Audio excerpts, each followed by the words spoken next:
I got arrested in front of my entire campus for walking to the library. Yeah, you heard that right.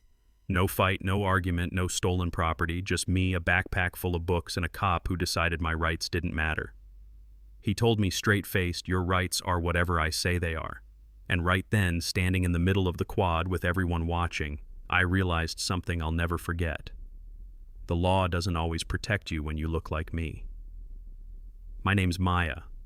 I was 20, a poli-sci major at Northridge State, the type of student who believed in fairness and justice in the system working if you just stayed calm.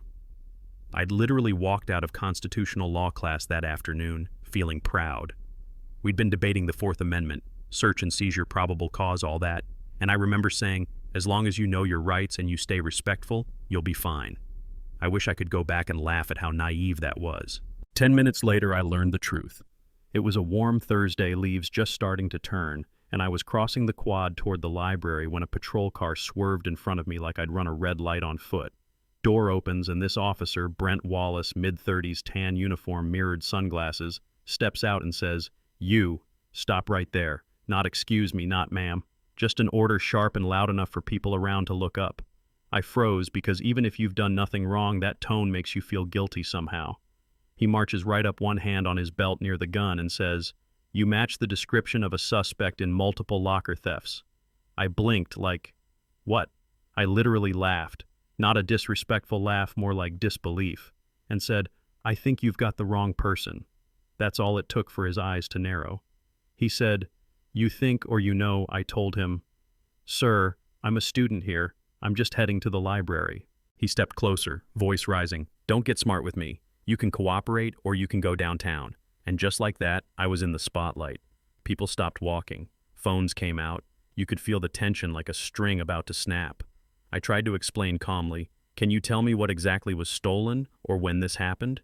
He laughed, this low, smug laugh, and said, "Oh, you're one of those types, huh? The ones who think they know the law." And I said, "Actually, I study the law. I know I have the right to refuse a search without probable cause." That's when he dropped the line that burned into my brain forever. "Your rights are whatever I say they are right now, sweetheart." Sweetheart. Like I was a child.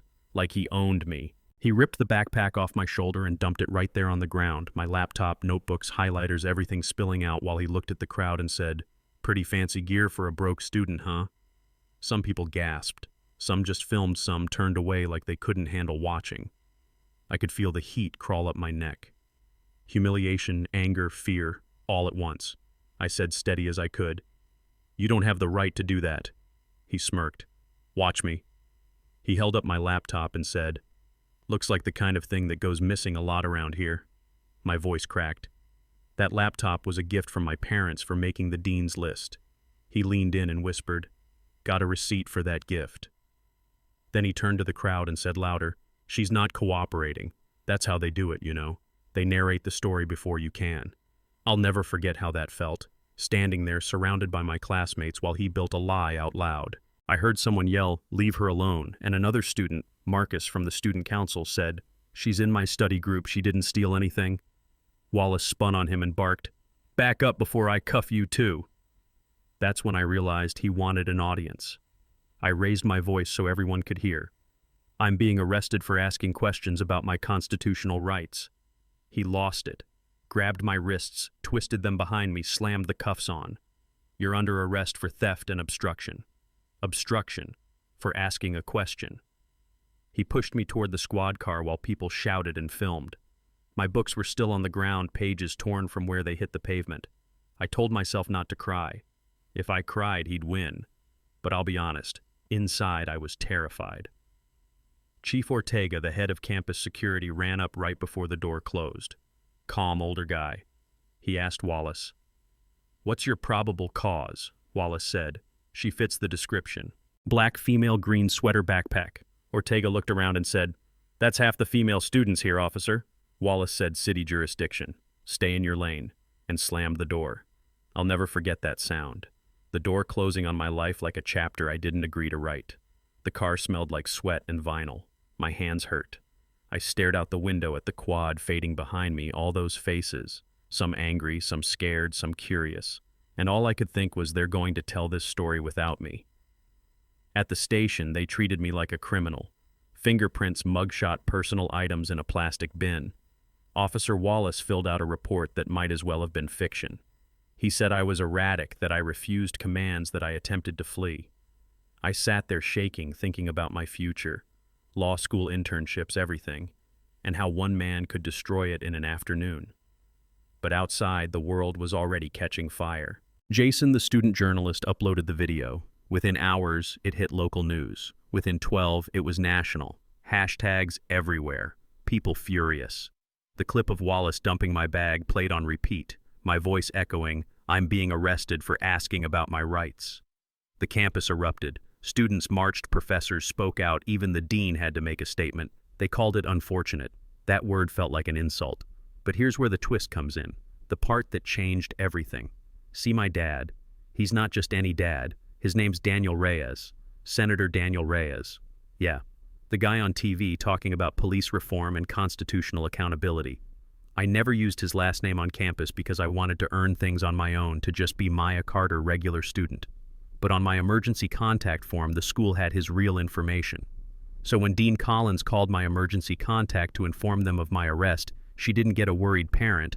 She got a United States senator. He was literally in a Judiciary Committee hearing about police oversight when he got the call. Someone showed him the video mid-session. He told me later he kept his composure for exactly 2 minutes before walking out. By that evening, the Department of Justice had called Clearwater PD. By morning, the FBI Civil Rights Division was in their lobby with subpoenas. Yeah, that happened. The entire department went into panic mode. Wallace was suspended, then fired, then charged. His record came out. 14 complaints in 8 years, mostly about aggressive behavior and racially biased stops. All buried. Until now. My charges disappeared overnight.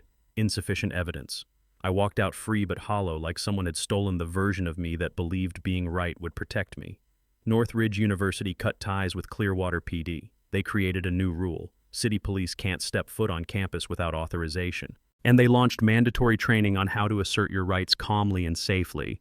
They called it the Maya Protocol. I didn't ask for that, but if it helps another kid not go through what I did, I'll take it. My dad turned my case into momentum. His reform bill, the one that had been sitting ignored for years, suddenly got bipartisan traction. The video played in congressional hearings.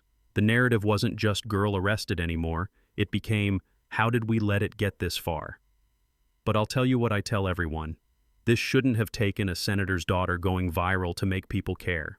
There are thousands of Mayas who don't have a famous last name, who don't get cameras, who don't get federal investigations. They just get records, trauma, and silence. 6 months later, I spoke at a civil rights summit. My voice still shook when I said it, but I meant every word. I didn't become an activist because I wanted to. I became one because I didn't have a choice. The crowd stood up. Some cried. Even a few cops were there nodding quietly. That was surreal. But healing isn't linear. I still flinch sometimes when I see flashing lights. I still think about how quickly my name could have been forgotten. Yeah, I got justice, kind of. Wallace lost his badge, got time. The department faced oversight. My school changed policies. My dad passed a law. But you want to know the truth. If I hadn't been Senator Reyes's kid, none of it would have happened. Not like this. And that thought keeps me grounded, keeps me angry, keeps me fighting. Because I was lucky. And that's the part that breaks me. So here's what I'll leave you with. What does justice actually look like to you?